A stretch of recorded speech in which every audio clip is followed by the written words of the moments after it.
اعوذ باللہ من الشیطان الرجیم بسم اللہ الرحمن الرحیم۔ اب اس کے بعد پھر ایک بڑی عظیم دعا آ رہی ہے۔ اس سورہ مبارکہ میں دعائیں بہت ہیں، یہ بھی بہت عظیم دعا ہے، اور یہ تو باقاعدہ تلقین کر کے کہا گیا ہے۔ کہیں تو ایسا ہوتا ہے لوگ ایسے دعا کرتے ہیں، یہاں ہے قل اللہم مالک الملک، کہو اے اللہ جو تمام بادشاہت کا مالک ہے، مالک الملک ہے، کل ملک اس کے اختیار میں ہے، تؤتی الملک من تشاء، تو حکومت اور اختیار دیتا ہے جس کو چاہتا ہے، وتنزع الملک ممن تشاء، اور سلطنت چھین لیتا ہے جس سے چاہتا ہے، وتعز من تشاء، اور تو عزت دیتا ہے جس کو چاہتا ہے، وتذل من تشاء، اور تو ذلیل کر دیتا ہے جس کو چاہے، بیدک الخیر، تیرے ہاتھ میں سب خوبی ہے۔ اس کے دونوں معنی ہیں، کل خیر، خوبی تیرے ہاتھ میں ہے، دوسرے تیرے ہاتھ میں خیر ہی خیر ہے۔ بسا اوقات انسان جسے اپنے لیے شر سمجھ بیٹھتا ہے وہ بھی اس کے لیے خیر ہوتا ہے۔ عسیٰ ان تحبوا شیئا وہو شر لکم وعسیٰ ان تکرہوا شیئا وہو خیر لکم، انک علی کل شیء قدیر، یقیناً تو ہر چیز پر قادر ہے۔ تولج اللیل فی النہار، تو رات کو لے آتا ہے دن میں پرو کر، وتولج النہار فی اللیل، اور پھر دن کو نکال لاتا ہے رات میں سے پرو کر، وتخرج الحی من المیت، اور تو نکالتا ہے زندہ کو مردہ سے، وتخرج المیت من الحی، اور تو نکالتا ہے مردہ کو زندہ سے۔ اس کی بہترین مثال مرغی اور انڈا۔ مرغی میں جان نہیں ہے لیکن اسی میں سے چوزہ برآمد ہوتا ہے، زندہ ہے، اور وہ مرغی جو ہے وہی انڈا دے رہی ہے۔ تو گویا کہ اللہ تعالیٰ کے ہاں وہ چیز چل رہی ہے، تخرج الحی من المیت وتخرج المیت من الحی، وترزق من تشاء بغیر حساب، اور تو دیتا ہے جس کو چاہتا ہے بے حد و حساب۔ لا يتخذ المؤمنون الکافرین اولیاء من دون المؤمنین، اہل ایمان نہ بنائیں اپنے دوست کافروں کو اولیاء، ایسا دوست جو قلبی دوست ہو، جو رازدار بھی ہو جاتے ہیں، پشت پناہ بھی ایک دوسرے کے سمجھے جاتے ہیں۔ یہ تعلق کفار کے ساتھ اختیار کرنے کی اجازت نہیں ہے۔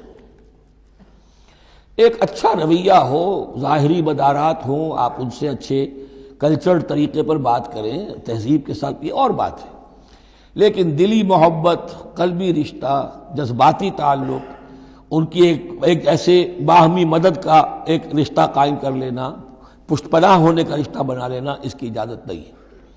لا يتخذ المؤمنون الکافرین اولیاء من دون المؤمنین، اہل ایمان کو چھوڑ کر ان کے ساتھ یہ رشتہ قائم کرنا اللہ کو پسند نہیں۔ ومن یفعل ذلک فلیس من اللہ فی شیء، اور جو کوئی بھی یہ حرکت کرے گا پھر اس کا اللہ کے ہاں کوئی مقام نہیں ہوگا، کوئی رشتہ اللہ کا پھر اس کے ساتھ نہیں رہے گا۔ اللہ کے دشمنوں کے ساتھ تمہاری دوستی ہے تو ظاہر بات ہے کہ پھر اللہ کے ساتھ تمہارا کوئی تعلق نہیں رہا۔ الا ان تتقوا منہم تقاہ، سوائے یہ کہ تم ان سے بچاؤ کرنا چاہو، بچاؤ کے لیے۔ بعض اوقات ایسے حالات ہوتے ہیں کہ کھلے مقابلے کا بھی موقع نہیں ہے، تو آپ طرح دے رہے ہیں، آپ وقت جو ہے یو آر بائنگ ٹائم، تو اس میں کوئی ظاہری خاطر مدارات کا مسئلہ بھی ہو جائے تو کوئی حرج نہیں ہے، لیکن یہ کہ مستقل واقعی قلبی محبت قائم کر لینا یہ جائز نہیں ہے۔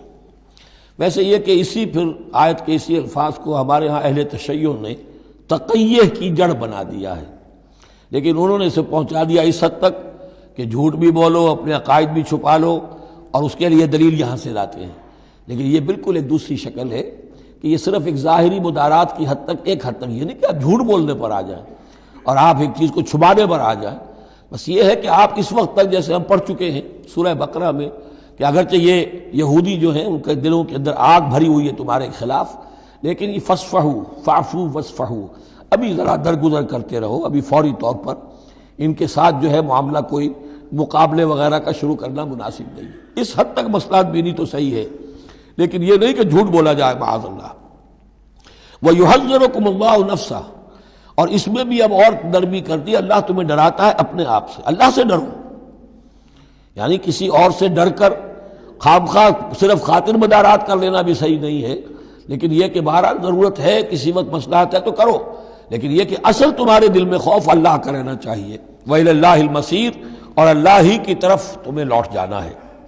قُلْ إِن تُخْفُوا مَا فِي صُدُورِكُمْ وَتُبْدُوهُ يَعْلَمُهُ اللَّهُ، یہ پھر وہی آیت آ گئی ہے جو سورہ بقرہ کے آخر میں آئی تھی، لِلَّهِ مَا فِي السَّمَاوَاتِ وَمَا فِي الْأَرْضِ وَإِن تُبْدُوا مَا فِي أَنفُسِكُمْ أَوْ تُخْفُوهُ يُحَاسِبْكُم بِهِ اللَّهُ، یہاں فرمایا قل ان تخفوا ما فی صدورکم، کہہ دیجئے کہ اگر تم چھپاؤ جو کچھ کہ تمہارے سینوں میں ہے، اور تبدو ہو یا تم اسے ظاہر کر دو، یعلمہ اللہ، اللہ تعالیٰ اس کو جانتا ہے۔ تمہارے ظاہر کرنے چھپانے سے اللہ سے کوئی تعلق نہیں ہے، ایک دوسرے سے چھپا سکتے ہو، ظاہر کر سکتے ہو، اللہ سے نہیں۔ وَيَعْلَمُ مَا فِي السَّمَاوَاتِ وَمَا فِي الْأَرْضِ، اور وہ جانتا ہے جو کچھ کہ آسمانوں میں اور زمین میں ہے۔ وَاللَّهُ عَلَىٰ كُلِّ شَيْءٍ قدیر، اور اللہ تعالیٰ ہر چیز پر قادر ہے۔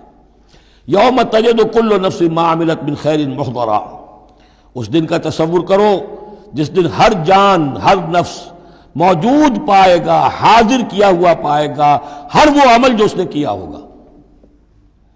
فمن یعمل مثقال ذرۃ خیرا یرہ ومن یعمل مثقال ذرۃ شرا یرہ۔ یوم تجد کل نفس ما عملت من خیر محضرا وما عملت من سوء، جو نیکی کی ہوگی اسے بھی موجود پائے گا، اور جو بدی کمائی ہوگی وہ بھی موجود پائے گا۔ تود لو ان بینہا وبینہ امدا بعیدا، اور ہر جان یہ چاہے گی، ہر انسان یہ چاہے گا کہ کاش میرے اور میرے اعمال نامے کے درمیان بڑا فاصلہ آ جائے، میں اسے دیکھوں بھی نہ، میری نگاہ بھی اس پر نہ پڑے۔ وَيُحَذِّرُكُمُ اللَّهُ نَفْسَهُ، اور اللہ ڈرا رہا ہے تمہیں اپنے آپ سے، یعنی تقویٰ رکھنا ہے تو اس کا کرو، ڈرنا ہے تو اس سے ڈرو، خوف کھانا ہے تو اس سے کھاؤ۔